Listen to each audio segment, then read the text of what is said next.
Hello student, कैसे हैं आप सब लोग। आज हम लोग क्लास 7 का चैप्टर 11 पढ़ेंगे। तो स्टार्ट करते हैं।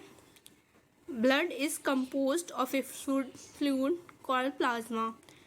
ब्लड जो होता है कंपोज होता है एक फ्लूइड से जिसका नाम होता है प्लाज्मा। प्लेटलेट्स ब्लड क्लॉट बनाती हैं। आपने देखा होगा जब भी हमें चोट लगती है उसमें से खून निकलता है, उसके बाद हमारी चोट पे एक थक्का सा बन जाता है। वो किस वजह से? प्लेटलेट्स की वजह से। Arteries carry oxygen rich blood from the heart to the all part of the body.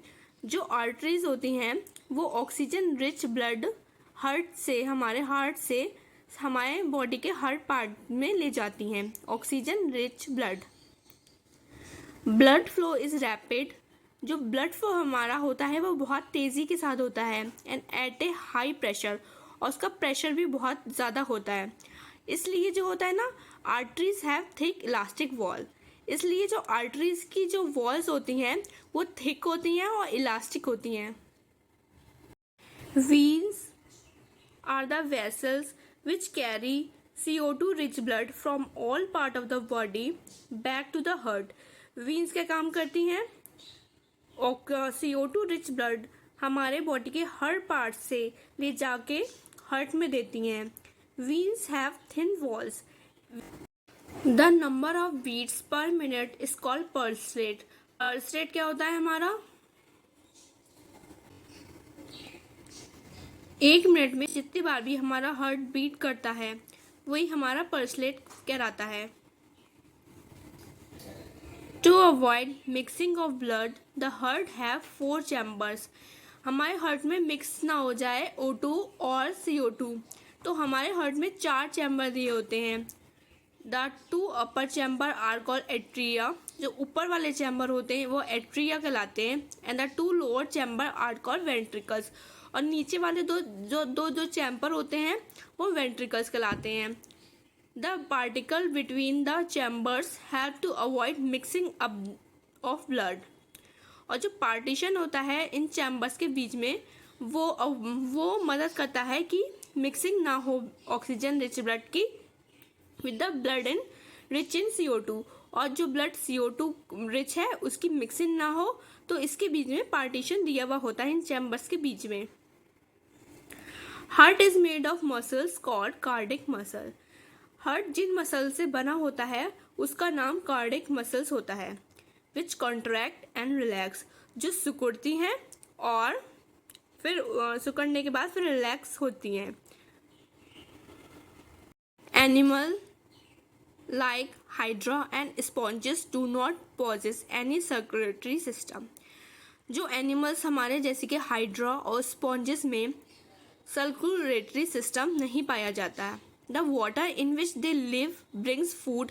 जिस पानी में ये रहते हैं वो ही उन्हें फूड और ऑक्सीजन डायरेक्ट उनकी बॉडी में चला जाता है। An adult human being normally passes about 1 से 1.8 litre of urine in 24 hours. एक जो एडल्ट ह्यूमन बीइंग होता है वो 1 से 1.8 लीटर की यूरिन तक पास करता है 24 घंटे के अंदर। The urine consist of 95% of water. Urine के अंदर 95% वाटर होता है, 2.5% यूरिया होती है एंड 2.5% अदर वेस्ट प्रोडक्ट होते हैं यूरिन के अंदर। क्लास 7 का चैप्टर 12 करते हैं। Reproduction in plants. प्लांट्स में जो चैप्टर का नाम है रिप्रोडक्शन इन प्लांट्स। प्लांट्स में कैसे रिप्रोडक्शन होता है। तो जो हमारे वेजिटेटिव पार्ट होते हैं वो होते हैं रूट, स्टेम एंड लीव्स। जो रिप्रोडक्टिव पार्ट है वो है flowers. Reproduce by 2 ways. Plant जो है 2 तरीकों से रिप्रोडक्शन करते हैं। पहला एसेक्सुअल, दूसरा सेक्सुअल। असेक्सुअल में क्या होता है? Plant give rise to new plant without seed. जो इसमें विदाउट सीड के जो प्लांट जो हैं रिप्रोड्यूस करते हैं। और सेक्सुअल में new plant are obtain from seed, और इसके अंदर जो प्लांट हैं वो सीड से बनते हैं। तो हम एसेक्सुअल रिप्रोडक्शन के वो देख लेते हैं कि कौन कौन किस किस टाइप से करते हैं। फर्स्ट हमारा है वेजिटेटिव प्रोपोगेशन। इसमें क्या होता है? It is a type of sexual reproduction in which new plant are produce from root, stem, leaves and buds. इसमें जो न्यू प्लांट होता है वो किससे होता है प्रोड्यूस? रूट से, स्टेम से, लीव से और बर्ड से। जैसे कि Bryophyllum has bird in the margin of the leaf.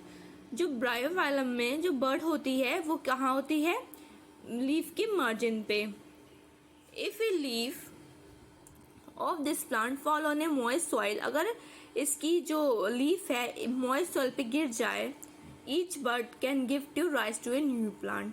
तो ईच बर्ड, जो कि हर एक बर्ड जो है एक न्यू प्लांट बना लेती है। अब दूसरा है roots of some plant also give to new plant. जो रूट्स होती हैं सम प्लांट्स की वो भी न्यू प्लांट बना लेती हैं, जैसे कि स्वीट पोटैटो और डाहेला में। Plants such as cactus produce new plant when their part get detached from the main plant body. Each detached part can grow into a new plant. Cactus में क्या होता है? जो न्यू प्लांट होता है वो कैसे होता है? अगर कोई उसका किस प्लांट का कोई पार्ट डिटैच हो जाए और जो वो डिटैच पार्ट होता है वही एक न्यू प्लांट बन जाता है, ग्रो होके एक न्यू प्लांट बन जाता है। Their new plant are the exact copy of their single parent. जो न्यू प्लांट्स होते हैं वो एग्जैक्ट कॉपी होते हैं अपने सिंगल पेरेंट के। नेक्स्ट हमारे बडिंग। बडिंग के दौरान कैसे रिप्रोडक्शन होता है? ये हमने ईस्ट का लिया है। ईस्ट में बडिंग होती है। पहले क्या होता है? ईस्ट एक सिंगल सेल्ड ऑर्गेनिज्म है।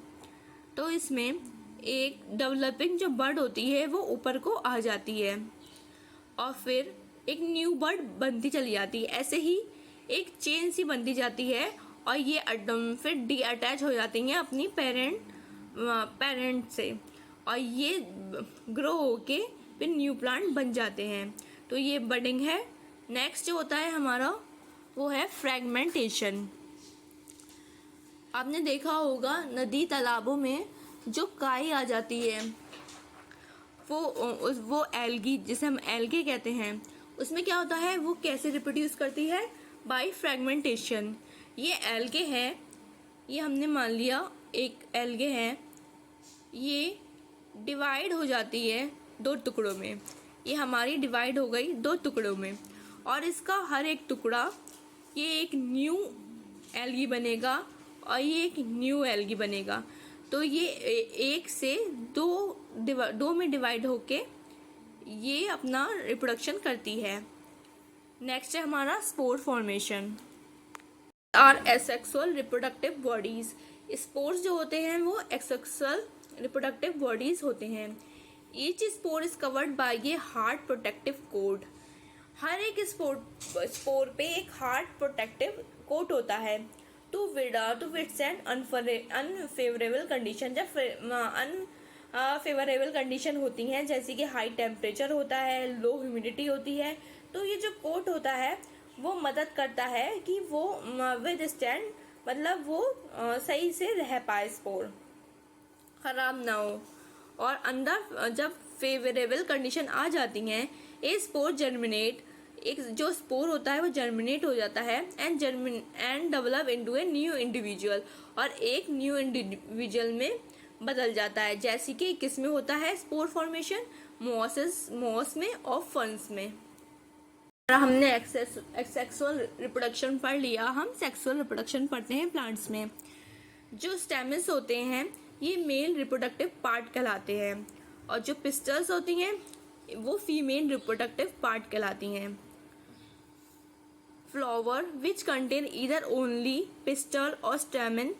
फ्लावर में जब खाली या तो पिस्टल प्रेजेंट हो या फिर खाली स्टेमन प्रेजेंट हो तो वो क्या कहलाते हैं? यूनिसेक्सुअल फ्लावर्स कहलाते हैं, जैसे कि कॉर्न, पपाया और cucumber. Flower which contain stamen and pistil. जिन फ्लावर्स में स्टेमन और पिस्टल दोनों ही प्रेजेंट होते हैं वो फ्लावर्स कहलाते हैं बाइसेक्सुअल फ्लावर्स, जैसे कि मस्टर्ड, रोज और पिट्यूनिया। एंथर कंटेन पॉलन ग्रेन्स, जो पॉलन ग्रेन्स जो हमारे क्या कहलाते हैं, मेल गैमीट्स। पिस्टल में, ओवरी में एक या एक से ज़्यादा ओव्यूल्स होते हैं। जो हमारे ओव्यूल्स होते हैं वो क्या कहलाते हैं, फीमेल गैमीट्स। क्या होता है, the transfer of pollen grains from the anther to the stigma of the flower.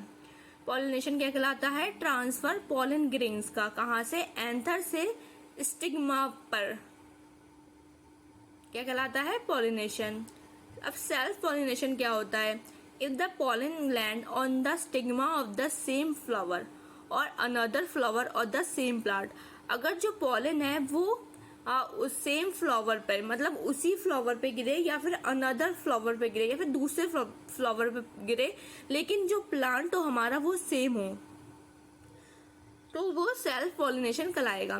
अगर एक पॉलन किसी स्टिग्मा पे गिरे, जो स्टिग्मा हो या तो वो सेम फ्लावर में हो, या फिर अगर सेम फ्लावर में ना हो तो दूसरे फ्लावर में हो, लेकिन वो फ्लावर कौन सा होना चाहिए, सेम प्लांट का होना चाहिए, तो ये जो पॉलिनेशन कहलाता है वो हमारा सेल्फ पॉलिनेशन कहलाता है।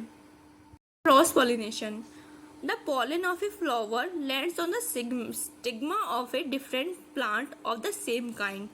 जो अगर पॉलन हमारा फ्लावर किसी स्टिग्मा पे गिरे, लेकिन वो डिफरेंट प्लांट पे गिरे, लेकिन वो जिस प्लांट पे भी गिरे लेकिन हो वो सेम काइंड का ही, तो वो कहलाता है हमारा क्रॉस पॉलिनेशन। जब पॉलन किसी दूसरे प्लांट के स्टिग्मा पे गिरे। The cell which result after the fusion of the gametes is called a zygote. जब फ्यूजन के बाद जो हमारा बनता है वो क्या बनता है, zygote. The process of fusion of male and female gamete, जो फ्यूजन मेल और फीमेल गैमीट का होता है उसे ही हम फर्टिलाइजेशन कहते हैं। The zygote develop into embryo, जो जाइगोट होता है वो डेवलप होके एम्ब्रायो में बदल जाता है। Fruits and seed formation, ovary grows into a fruit, जो ओवरी होती है वो फ्रूट में ग्रो हो जाती है, and other part of the flower fall of, और जो उसके अदर पार्ट होते हैं फ्लावर के वो सब गिर जाते हैं। तो एंड में क्या बचता है, जो फ्रूट में डेवलप होता है, जो सिर्फ हमारी ओवरी जो होती है वो सिर्फ एक फ्रूट में डेवलप होती है, और बाकी फ्लावर के पार्ट फॉल ऑफ हो जाते हैं, गिर जाते हैं। The seed develop from the ovules, जो सीड डेवलप होती हैं वो कहाँ से डेवलप होती हैं, वो ओव्यूल से डेवलप होती हैं। तो यहाँ पर हमारा चैप्टर ख़त्म होता है। मेरी वीडियो को लाइक कीजिएगा, मेरे चैनल को सब्सक्राइब कीजिएगा, शेयर कीजिएगा और बेल आइकन को प्रेस कीजिएगा ताकि आपको मेरी आने वाली वीडियोस मिल सकें। Thank you.